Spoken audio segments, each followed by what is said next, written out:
கிறிஸ்துவுக்குள் மிகவும் பிரியமானவர்களே, ஆண்டவராகிய இயேசு கிறிஸ்துவின் நாமத்தில் என் அன்பின் வாழ்த்துக்கள்.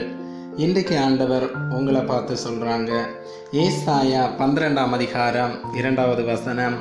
இதோ தேவனே என் இரட்சிப்பு, நான் பயப்படாமல் நம்பிக்கையாய் இருப்பேன். கர்த்தராகிய யெகோவா என் பெலனும் என் கீதவுமானவர், அவரே எனக்கு இரட்சிப்புமானவர். பிரியமானவர்களே, எகிப்து தேசத்திலிருந்து தங்கள் நாட்டிற்கு அழைத்து வரப்பட்டு ஆசீர்வதிக்கப்பட்ட இஸ்ரவேலர் கர்த்தரை புகழ்ந்து துதித்தார்கள். தேவனிடத்திலே முதலாவதாக இரட்சிப்பு பெற வேண்டும். கர்த்தரை துதித்து அவரை தொழுது கொள்ள வேண்டும். கர்த்தரை குறித்து நாம் மற்றவர்களுக்கு அறிவிக்க வேண்டும். ஆண்டவர் உங்களை பார்த்து சொல்றாங்க, என்னை போல இரட்சிக்கிற தேவன் இந்த உலகத்தில் உண்டோ? நம்மை இரட்சிப்பின் பாதையில் நடத்துகிற தேவன் அவர் ஒருவரே. பிரியமானவர்களை, நாம் அன்றாட வாழ்க்கையில் நாம் பார்க்கும்போது எவ்வளவோ போராட்டம், துன்பங்கள், வியாதியின் மத்தியில் வாழ்ந்து கொண்டிருக்கிறோம். ஆனாலும் ஆண்டவர் அந்த போராட்டம், பலவீனத்திலிருந்து நம்மை பாதுகாத்திருப்பார். எல்லாராலும் கைவிடப்பட்ட நிலைமையில் இருந்தால் கூட ஆண்டவரை நோக்கி கூப்பிடும்போது அவர் நமக்கு உதவி செய்கிறார். அவரை போன்ற இரட்சகர் இந்த உலகத்தில் இல்லை. என் இரட்சிப்பு, அப்படிப்பட்ட சர்வ வல்லமை உள்ள தேவன் நம்மோடு இருக்கிறார்.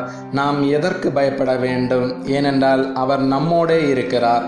அவர் நமக்குள் இருக்கிறார். நாம் எதற்கும் பயப்பட வேண்டிய தேவையில்லை. நான் பயப்பட மாட்டேன். என்னுடைய தேவை இரட்சிப்பு எல்லாம் அவரிடத்தில் இருக்கிறது. நான் நம்பிக்கையாய் இருப்பேன். எந்த சூழ்நிலையில் இருந்தாலும் அவர் என்னை பாதுகாப்பார். பலவீனத்தோடு இருக்கீங்களா? உங்கள் வாயில் இந்த வார்த்தையை சொல்லுங்க. கர்த்தராகிய யெகோவா என் பெலனாய் இருக்கிறார். அவரே என் இரட்சிப்பு, அவரே என் கீதவுமானவர், அவரே என் பாடல், அவரே என் துதி, அவரே எனக்கு இரட்சிப்பை அருள்வார்னு சொல்லி ஜெபியுங்க. சோர்ந்து போகாதீங்க, பலனற்று போகாதீங்க. விசுவாசத்தோடு நம்பிக்கையோடு சொல்லுங்க, என் தேவனே என் இரட்சிப்பு, நான் பயப்பட மாட்டேன், அவர் என்னோடு கூட இருக்கிறார்னு சொல்லுங்க. கர்த்தர் உங்களை பலப்படுத்தி இந்த நாளிலே நடத்துவார். ஜெபிப்போமா? எங்கள் அன்பின் பரலோக பிதாவே, இன்றைய நாளுக்காக நன்றியப்பா. இந்த வார்த்தையை கேட்டுக்கொண்டிருக்கிற ஒவ்வொருவருக்காய் ஜெபிக்கிறோம்.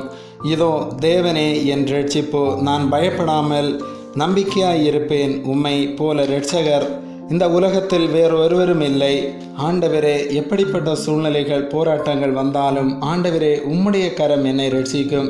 துன்பத்தின் பாதையில் நான் நடந்தாலும் நீர் என்னை உயிர்ப்பிப்பீர். ஆண்டவரே, திடனற்று போயிருக்கக்கூடிய காரியத்திலே திடன் உண்டாகட்டும்.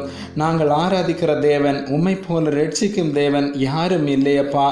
நீர் எங்களை இரட்சியும், பலப்படுத்தும். இயேசுவின் நாமத்தில் ஆமேன். God bless you.